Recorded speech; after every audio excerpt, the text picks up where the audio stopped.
Welcome everyone to the 75th anniversary of India's independence and also the 10th anniversary of Indiaspora starting. So I want to welcome everyone. It's been an incredible journey, and I want to thank my family, my friends, and all the Indiaspora supporters for making all this beautiful journey happen in 10 years. But let me start with one question to all of you. You have a son or a daughter, and he or she happens to be in California at a Starbucks, and someone in line tells that kid to go home to their country. What would that person do? Just think about that.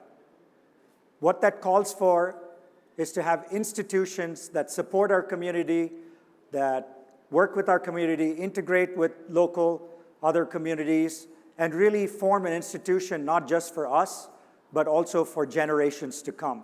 And this story, I tell you, actually happened in California.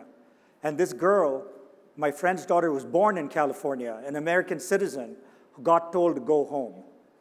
Now, in many other communities, you'd have a lawyer at that Starbucks seeking an apology. There'd be a lawsuit. There'd be things that say, don't mess with us, right?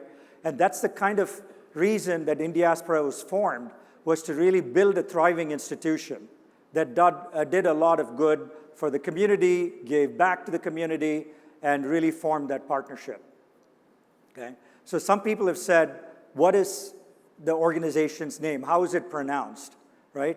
Some people say Indiaspora. Some people say Indiaspora. Some people say Indiaspora. That's the way I say it. And this was cooked up with my late nephew and I talking for 2 hours at midnight in terms of what the name should be for the organization. And he coined the word. My nephew Srinivas, who's no longer with us, coined this word because he said it has India in it, it has diaspora in it, but the most important thing we forget is the middle 3 letters are Diya. Stands for light, and it's a beautiful way to express our community. So that's, and so I say, hey, a rose by any other name would smell as sweet. So call it whatever you want as long as it's, you know, the URL, right? So why did I start Indiaspora 10 years ago? There were many, many different organizations in the US. There's the Gujarati Samaj, the Tamil Sangam, or an organization for doctors, another one for lawyers. What we wanted to build was an organization that was like an Uber organization that included the entire community, doctors, lawyers, nurses, artists, academics, entrepreneurs, and brought everybody together to be a force for good. So when we first convened, and some of you are here in the audience, the first time in 2012, we brought 100 people together and said, should we start something like this, and what should the organization do? And we came up with 3 things that the organization could focus on. First thing was, if you look at Indian Americans in those days, we were very proud. We were 1% of the population, highest earning demographic, 7% of the doctors, 10% of the IT workforce, but you know, we didn't have any political influence. So the first thing we did was to say, we'll fund as individuals anybody with an Indian name, whether it's Kanna or Kamala or Jaipal or Krishnamurthy. So that was the first thing we did, was if we're 1% of the population, we need to be at least 1% of Congress, right? So we started with that in mind, and then along the way, we also got involved in getting the Diwali stamp. We did lots of different things on the political and community side. And then we turned our attention to what we were also good at, which is entrepreneurship. You know, the Indian American community has so many entrepreneurs who have done extremely well. We said, can we take best practices of entrepreneurship, spread it across the US, you know, work with Indian entrepreneurs, work with entrepreneurs worldwide to really focus in on what we were good at in that space. And then the third area we decided to focus on was philanthropy. Indian Americans are the highest earning demographic. The average income is $120,000 a year. And in Silicon Valley, where there are 300,000 Indian Americans, the average income is over $200,000 a year. So the big thing for us was to be responsible and give back, and to be known as givers and not takers. So we have a bold, ambitious goal at Indiaspora to double the giving of the diaspora in the next 5 years. So that's the kind of effort that we need to do as a community to put ourselves at the forefront of any country we live in. And the other thing we decided was that 30 million diaspora who live outside of India, how do we connect these people? So we started with first with the big 5, US, Canada, UK, Singapore, and UAE. And there are many of you here in the audience from those countries. And also the diversity of our population will be noticed here as well. We have every different profession represented here, from artists to academics to business people to all kinds of other professions as well. And so the agenda you'll see that we've developed over the next 2 or 3 days ranges from spirituality to sustainability, entrepreneurship to philanthropy, healthcare, education. So as you witness the next 2 days, please go to sessions that you're not an expert in. Most people tell us that's where they get the most knowledge. If you're an entrepreneur, please go to a healthcare session or go to a sustainability session, because you learn something new. If you stick with your own community, you're not going to learn that much. So with that in mind, that's all I have to say. I'm going to bring up my partner in crime, Sanjeev, who's been with Indiaspora for 6 years now as the executive director. Like he says, I'm a part-time employee, 40 hours a week. He's a full-time employee at 80 hours a week. So please welcome Sanjeev back. Thanks, Emma. Thanks a lot. Thanks, everyone. So I'll just continue where MR left off. You know, MR talked about the things that we focus on at Indiaspora. The first thing that he talked about was political and civic engagement. And basically here, I'll just give you a couple of examples of some of the things that we've done in America. We are a nonpartisan organization, just to be clear. We don't take any political sides at all. We are mandated by American tax law not to, right? But we do encourage the voice of the Indian community to get heard louder in American politics. And so when we started, as MR said, Indian Americans were not represented in the political system at all. But Indiaspora is to date the only Indian diaspora organization in the US to have held a gala, to welcome an incoming president, which was for Barack Obama's re-election. That really put the Indian community on the map politically in America. After that, we've done several other things. We held another celebratory gala to celebrate the fact that there were finally, in 2017, 1% of Congress that were people of Indian origin, which is commensurate with the population in America, just 1%, right? And then we also released a Diwali stamp, which was symbolic in 2016 for the community, but something that the community felt viscerally. It was a signal that we had arrived and been accepted as a community in America, and that the US Postal Service was releasing officially a governmental stamp. On the civic engagement side, we are now humbled and gratified to say that other communities, such as the Jewish community, the East Asian community, indeed the African American community, look to us to stand with them as a leadership organization representing the Indian community on various issues of common interest. And we've done that time and time again advocating on various topics, you know, that matter to all of us, that matter to American society, that matter to the fabric of American society. On the entrepreneurship and innovation side, there's a couple of things that we are active on. First of all, we work a lot with Indian founders of startups here in India who are moving to America as they globalize their companies. And we help them set up in the US ecosystem. We help give them mentorship, advice, give them connections with venture capitalists, that kind of thing. That is something we are very active in. And also you'll see another session, one of the breakout sessions here in this event is going to talk about seed funding for other countries. And the idea here is that Indian origin folks in countries such as the UK, the United States, of course, Canada, maybe Singapore, have done extremely well as entrepreneurs, as venture capitalists, and so forth. But there are Indian origin folks in various countries that you don't really hear of as being advanced in the entrepreneurial ecosystem.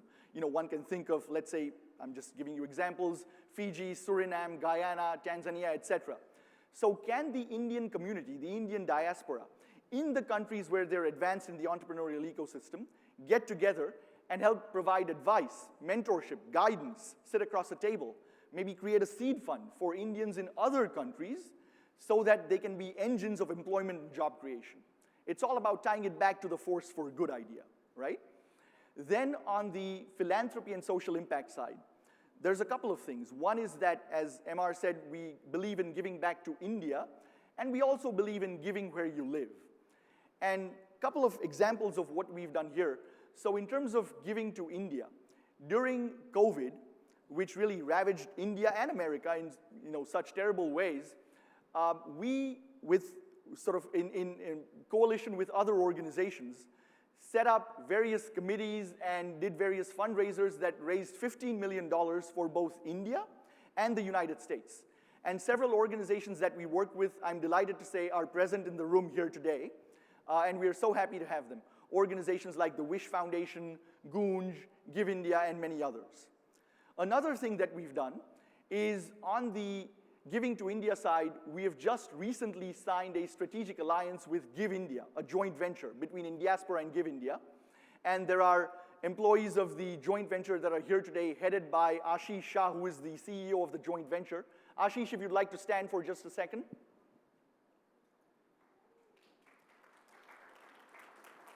Yeah, there he is, at the back left, to my left. So we had this joint venture where the idea was to really expand diaspora giving to India.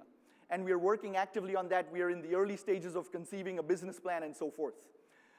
In terms of giving where you live, we are in the early stages of conceiving another initiative that we call Jobs for America. So the idea here is that the Indian community has done extremely well on the coast in America, right? New York, San Francisco, the coast, Indians are doing extremely well. But the technology revolution has left behind so many Americans, not just Indians, Americans in general, right? So many people have lost their jobs. And wouldn't it be outstanding if the Indian diaspora could create a pipeline and ecosystem all the way from training to job placements in technology jobs, in tech-enabled jobs for Americans of all backgrounds, all ethnicities, all races, if we as an Indian community could help them in the next stage of their careers. That is something that we are in the early stages of conceiving a plan for, a project for. We are working on that. Then lastly, on the global aspect. So MR talked about uniting the 30 million diaspora around the world and connecting them. And what we've done is that we have taken delegations of our members of our network to various different countries. I know that several of you here today have been parts of those delegations. We started in Israel, and not many people know this. In 2017, we took a group to Israel. Israel is 1% people of Indian origin. And in Israel, we met with several leading venture capitalists, entrepreneurs, etc. We also had the pleasure of meeting with Prime Minister Modi in Jerusalem. And we apprised him of what we are doing. And he invited us in India in 2018 to come back here and hold a trilateral sort of seminar conference between Israel, India, and the United States on technology, on innovation, on venture capital. And we did that here in 2018 when Mr. Netanyahu was visiting India, and we had the great privilege of being invited to Rashtrapati Bhavan by the then President, Mr. Kovind, to brief him about what Indiaspora is doing. Subsequently, we've taken delegations to Canada, where Prime Minister Trudeau introduced us to 4 people in his cabinet who are people of Indian origin. We met with the leading Indo-Canadian entrepreneurs, business people, academics, philanthropists, etc. We then took a delegation in 2019 to England. And in England, we had the chance to meet with the leaders of Oxford and Cambridge, who, as I'm sure many of you know, are doing excellent work in India. We also had the privilege of being felicitated by the House of Lords and House of Commons, who held a reception for us, and 40 parliamentarians of Indian origin from the UK Parliament came to meet with us, had a wonderful exchange of ideas. And then lastly, we took a delegation just last year in December to the UAE. And the UAE was in the midst at that time of signing the CEPA, the Comprehensive Economic Partnership Agreement with India. And so the Emirati cabinet ministers were very eager to meet with us to understand our perspectives. We also met with several leading Indians in Dubai and so forth. And now, finally, we are here in India. There cannot be an Indiaspora without India. And so we've opened up an office in India, and this is, in a way, a launch of our office, of our work here in India, and you'll hear more about what we plan to do here in India over the next 2 or 3 days. But what I'd like to do now is just quickly give a round of applause to the team in India here who really made this conference happen, led by our CEO, Shri Kumar Nair. Shri, if you'd like to stand, please, he's here on the right. We have our senior director in Bangalore, Rekha Raghunathan. Rekha? She's here as well. And our operations manager in Delhi, Vanita Nayak.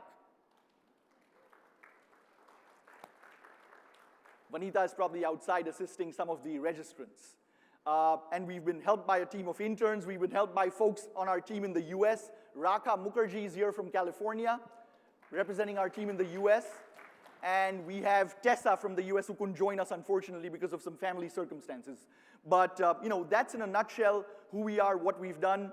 And to sort of take a tagline of a famous news channel in Indiaspora that I like to use half jokingly, this is Indiaspora.